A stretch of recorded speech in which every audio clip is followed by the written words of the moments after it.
A day after riot police and the Mexican state of Guerrero violently repressed protesting teachers, members from their union took to the streets in various cities throughout the country.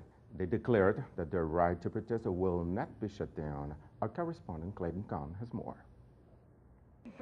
Here in the Mexican capital, dissident teachers once again take the streets, this time denouncing a brutal police offensive on Tuesday night in the resort city of Acapulco, Guerrero. A 4,000-strong march of teachers from the state of Guerrero were violently attacked by the state's riot police after they blocked the city's airport. One retired teacher, Claudio Castillo, was killed, dozens injured, and more than 100 detained. We demand punishment and a clear investigation into what happened to our murdered friend Claudio due to the excessive, brutal, and exaggerated force exercised by public security forces on all three levels of the government.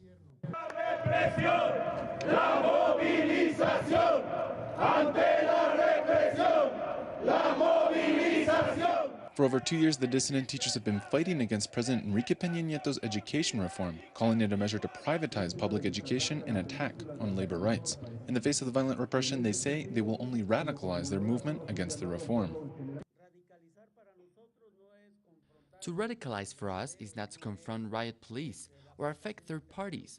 We can radicalize our actions by implementing pedagogical measures that will undermine the education reform.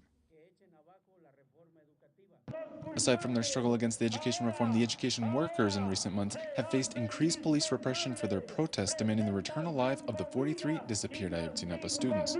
Clayton Kahn, Telesur, Mexico City.